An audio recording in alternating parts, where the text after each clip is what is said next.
तो दोस्तों, पाकिस्तान से आई सीमा हैदर हम लोगों को छोड़कर इतनी जल्दी चली जाएगी ऐसा किसी ने कल्पना नहीं किया था।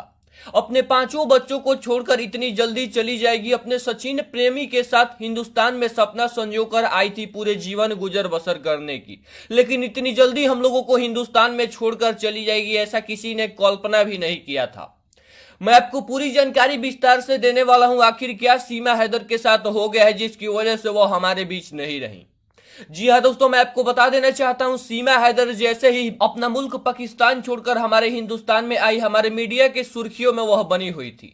हर एक सोशल मीडिया प्लेटफॉर्म पर केवल सीमा हैदर की ही चर्चाएं चल रही थी। सीमा हैदर के आने के कुछ दिनों बाद सचिन के घर में भी उथल पुथल थी। सचिन के घर में भी उत्साह थी कि एक लड़की अपना मुल्क अपना देश छोड़कर हमारे लिए प्यार के बदौलत यहाँ पर आ गई है। सचिन के परिवार वाले भी सीमा हैदर पर खुश थे और सीमा हैदर को अपनी बहू मानने को तैयार थे, लेकिन मीडिया कर्मियों की वजह से और भी कई कारणों की वजह से, खुद पाकिस्तान की वजह से सीमा हैदर के प्रेमी सचिन के परिवार वाले अब सीमा हैदर को एक्सेप्ट नहीं कर पा रहे थे और सचिन को वो मारते पीटते थे, जिसकी वजह से सचिन क्या कहना था कि तुम यहाँ क्यों आई, तुम्हें हमारे पास नहीं आना चाहिए था, हमें फोन पर ही केवल बात करनी चाहिए थी, हम लोगों को एक साथ नहीं होना चाहिए था, कई परेशानियों का हम लोगों को सामना करना पड़ सकता है।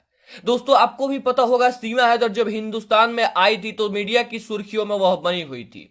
हर एक लोग सीमा हैदर को एक्सेप्ट कर लिए थे कि वह पाकिस्तान छोड़कर हिंदुस्तान में आई है तो उसे यहाँ की नागरिकता मिलनी चाहिए। लेकिन इधर 1.5 से 2 महीने के अंदर सीमा हैदर के परिवार में कुछ ऐसा हो गया जिसकी वजह से सचिन के पिता सीमा हैदर को वहां पर रखने के लिए तैयार नहीं हो रहे थे, जिसकी वजह से सीमा हैदर ने अंततः फैसला लिया कि मैं हिंदुस्तान छोड़कर तो वापस पाकिस्तान नहीं जाने वाली हूं, अब जो होगा मेरा हिंदुस्तान में ही होगा। और इसी वजह से आज सीमा हैदर के साथ ऐसा कुछ हो गया है। दोस्तों, स्क्रीन पर आप लोग देख सकते हैं कि सीमा हैदर को श्रद्धांजलि देने के लिए बड़े बड़े ऑफिसर, बड़े बड़े लोग पहुंचे हुए हैं, क्योंकि सीमा हैदर ने भारत की नागरिकता ले ली थी और भारत सरकार ने सीमा हैदर और उनके सभी बच्चों को नागरिकता दे दी थी।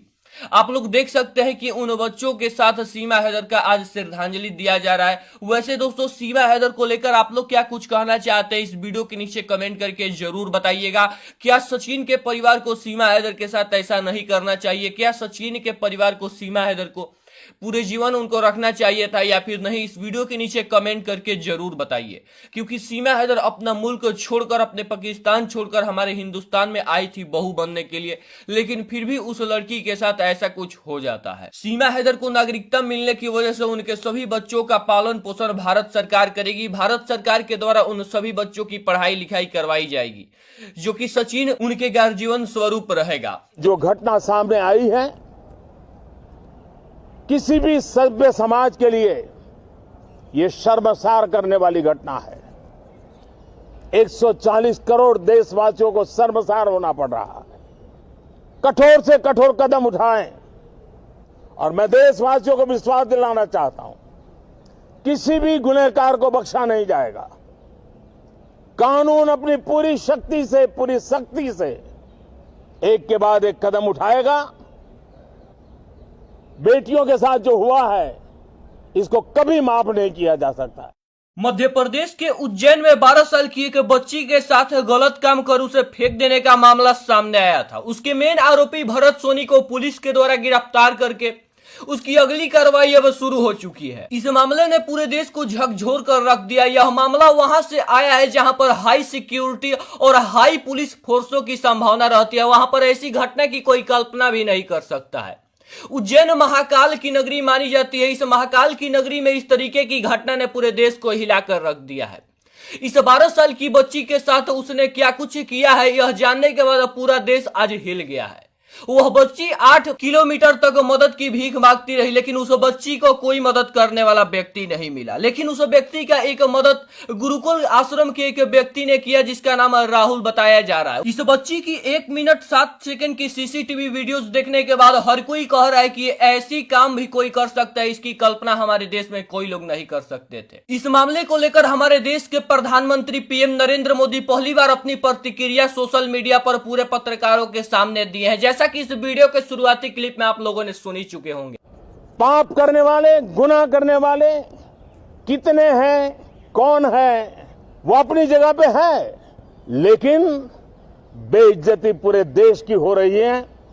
140 करोड़ देशवासियों को शर्मसार होना पड़ रहा है। पीएम नरेंद्र मोदी का कहना है कि इस तरीके की घटनाएं अगर हमारे देश में हो रही है तो इस पर एक निश्चित कानून बननी चाहिए और जो व्यक्ति इसमें पकड़ा गया है, इस मामले में पकड़ा गया है, उसे कड़ी से कड़ी सजा की मांग हम करते हैं। उसे कड़ी से कड़ी सजा हम दिलवा कर रहेंगे, क्योंकि इस तरीके की मामला जो भी व्यक्ति कर रहे हैं उसका कोई भी वकील वकालत नहीं करेगा। जहां कहीं भी ऐसा मामला देखने को मिल रहा है, उस व्यक्ति को, उस आरोपी का कोई भी वकील वकालत नहीं करना चाहिए, तभी जाकर उस व्यक्ति को कड़ी से कड़ी सजा मिल पाएगी और आइंदा से कोई व्यक्ति ऐसा काम करने के बारे में वह सोच भी नहीं सकेगा। पीएम नरेंद्र मोदी का कहना है कि हमारे देश में इस तरीके की घटनाएं आए दिनों होते ही रहती है, इसी वजह से इस पर एक नया कानून बनना चाहिए, इस पर एक नया कानून होना चाहिए। वह कानून यह है कि किसी भी व्यक्ति पर अगर आरोप का मामला दर्ज है तो वह ड्राइविंग नहीं कर सकता है। यह हमारे देश के लिए एक बहुत अच्छा नियम पीएम मोदी के द्वारा लाया जा रहा है। पीएम नरेंद्र मोदी का यह भी कहना है कि उस व्यक्ति के साथ वह सब कुछ होगा जो एक आरोपी के साथ होता है। इस मामले को लेकर हमारे देश के उच्च मंत्री और विधायक लोगों की प्रतिक्रियाएं देखने को मिल रही है। यहाँ पर मणिपुर की घटना होने के बाद अब कुछ ही दिनों बाद इस तरह की घटना ने पूरे देश को हिलाकर रख दिया है। दोस्तों, पीएम नरेंद्र मोदी की बातों से अगर आप लोग भी सहमत है तो इस वीडियो के नीचे उस व्यक्ति के लिए, भरत सोनी के लिए क्या कुछ कहना चाहेंगे, उस व्यक्ति को किस तरीके की सजा होनी चाहिए, आप लोग अपनी तरफ से अपनी प्रतिक्रिया इस वीडियो के नीचे कमेंट में जरूर बताइएगा।